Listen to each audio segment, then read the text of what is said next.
பிப்ரவரி 1, 2026. இந்த பட்ஜெட் வெறும் நம்பர்ஸ் கிடையாது. இது நம்ம நாட்டோட தலையெழுத்தையே தீர்மானிக்க போகுது. வாங்க இதுக்குள்ள என்ன இருக்குன்னு பார்க்கலாம். ஏன்னா இது நாட்டுக்கும் சரி உங்களுக்கும் சரி ரொம்ப முக்கியமான ஒரு விஷயம். இந்த பட்ஜெட்ல நம்ம கவனிக்க வேண்டிய 3 முக்கியமான கேள்விகள் இருக்கு. அத பத்தி தான் பார்க்க போறோம். சரி, முதல் சவால்ல இருந்து ஆரம்பிக்கலாம். வளர்ச்சி முக்கியமா இல்ல கடன்ல மூழ்காம இருக்கிறது முக்கியமா? இந்த நம்பரை நோட் பண்ணிக்கோங்க. 8%. இதுதான் நம்மளோட கணிக்கப்பட்ட நாமினல் ஜிடிபி வளர்ச்சி. இது ஏன் முக்கியம்னா கடந்த 5 வருஷத்துல இதுதான் ரொம்ப கம்மியான வளர்ச்சி கணிப்பு. இதனால அரசாங்கத்துக்கு என்ன பாதிப்பு தெரியுமா? அதாவது பேப்பர்ல உங்க சம்பளம் ஏறுறதுக்கும் உண்மையா கையில நிக்கிற காசுக்கும் இருக்கிற வித்தியாசமா தான் இது. சோ இந்த நாமினல் வளர்ச்சி குறையும் போது அரசாங்கத்தோட வரி வருமானமும் குறையும். செலவு செய்ய காசு இருக்காது. அப்ப அரசாங்கத்துக்கு 2 சாய்ஸ் தான். ஒன்னு செலவு குறைக்கணும், இல்லனா இன்னும் கடன் வாங்கணும். இப்போ 2வது கேள்விக்கு வருவோம். இது நம்பிக்கை பத்தினது. அரசாங்கத்தோட அறிவிப்புகளை நம்ம எந்த அளவுக்கு நம்புறது? போன வருஷம் பட்ஜெட்டை பாருங்க. விவசாயிகளுக்கு பெரிய பெரிய வாக்குறுதிகள் கொடுத்தாங்க. ஆனா இன்னைக்கு என்ன நிலைமை? உதாரணத்துக்கு கிசான் கிரெடிட் கார்டு கடன் வரம்பு, பருத்தி உற்பத்தி திட்டம், இதெல்லாம் இன்னும் பேப்பர்ல தான் இருக்கு.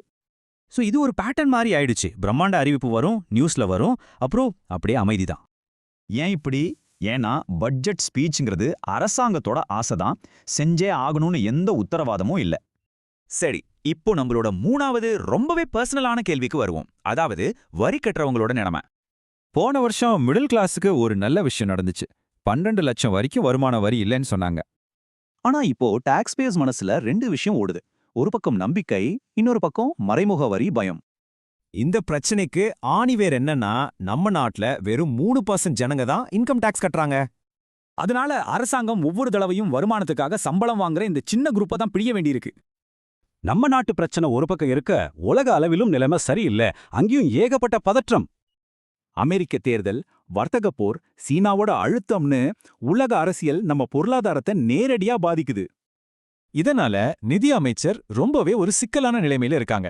2 பக்கமும் பேலன்ஸ் பண்ண வேண்டிய கட்டாயம். அதனால ஒவ்வொரு முடிவுக்கு பின்னாலேயும் ஒரு சாய்ஸ் இருக்கு. நாட்டின் நீண்ட கால நல்லதா இல்ல குறுகிய கால அரசியல் ஆதாயமா? இதுல மேஜிக்கெல்லாம் எதுவும் இல்ல. வரிய குறைச்சிட்டு செலவை ஏத்த முடியாது. கஷ்டமான முடிவுகளை எடுத்தே ஆகணும். சோ இந்த பட்ஜெட் உரையை கேட்கும்போது இந்த ஒரு கேள்வியை மட்டும் நீங்க கேட்டுக்கோங்க. இது நாட்டோட எதிர்காலத்துக்கா இல்ல அடுத்த எலெக்ஷனுக்கா?